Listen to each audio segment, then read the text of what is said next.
Yeah, that's one of the things I wanted to ask you about because you mentioned the phrase sea shanty Mm-hmm. earlier, and I can vaguely imagine what that means. I mean, I realize it's a specific type of song that's probably related to old sailors or something, Yeah. but could you explain a little bit more about what a sea shanty is and then maybe how you guys got into that sort of genre?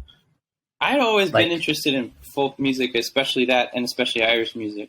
mm, I've always been kind of drawn to old songs, old blues, and old folk. Like folk music from around the world is really interesting, and a lot of it is really kind of similar in a lot of ways.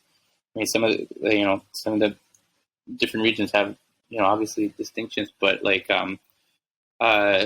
so yeah, like sea shanties.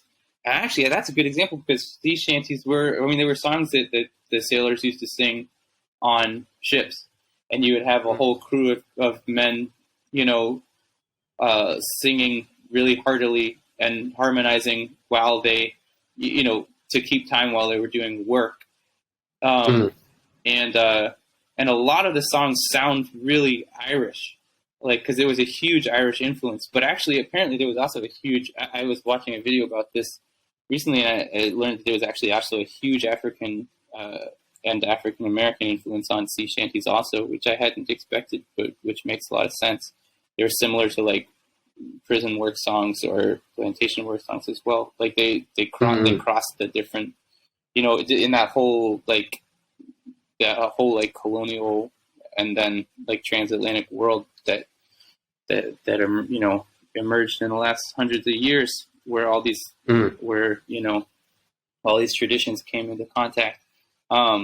Anyway, so I'd always been into sea shanties, yeah, and but anyway, they do sound really Irish. They're really related to Irish. Like I don't know, like if you can think of like um some the really good example everyone would know would be Drunken Sailor. What shall we do with Drunken Sailor? That song. That's probably I'm not sure. not sure. Like, what shall we do with a Doesn't drunken ring it. sailor? You know that one? I don't. Okay, never mind. No, Yeah. the only like song related to that, and I don't even know if it is related to that, would be like, 51 bottles of beer on the wall. No, that's a sea shanty. Yeah, But that's probably not yeah, that's not a sea shanty. Yeah, okay. yeah. Well, anyway, they're good songs to harmonize on, and they're good pub Mm. songs. They end up being really good pub songs. Yeah, we ended up closing a set, kind of habitually closing a set with a sea shanty that we would just do a cappella, and it was usually, yeah, it was a good way to close things. It was really good for the pub environment. Oh Mm. man, I really missed that. Like, it was like intimate, like a room of like 20 people at the most. Mm. Where a lot of them had been, a lot of people who were just passing through, and you would ended up having a really intimate night with the audience.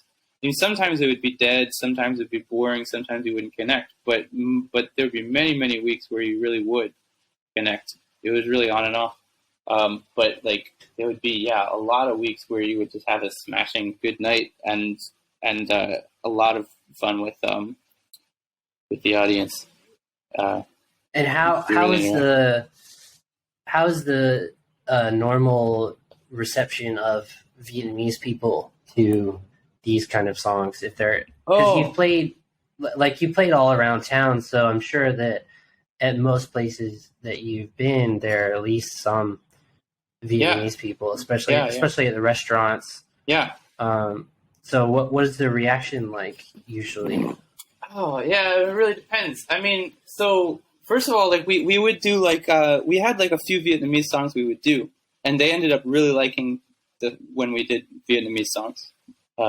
Generally, like that was like how we would connect with the Vietnamese audience was with Vietnamese songs, Sac Mao, and that was the main one that we would do. But I knew a couple of others that I would do sometimes. Cat Boy, and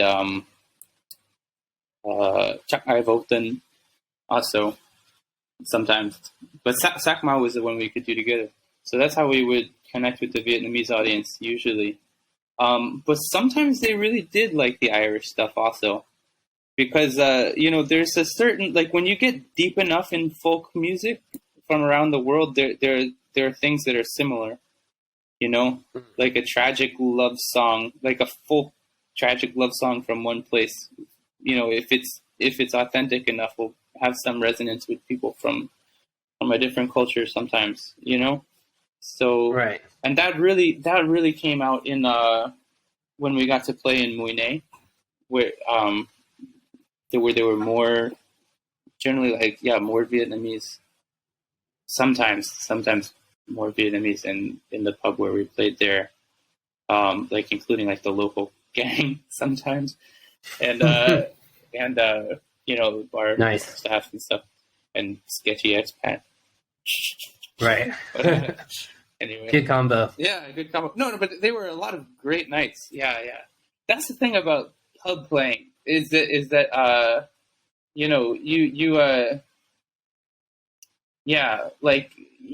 if you as a performer sometimes, you can be at the center of like as the pub owner said, every night's like a different off-Broadway show, and especially in like a tourist town in Southeast Asia or something, you can get like such a weird mix of people that ends up gelling over booze and music.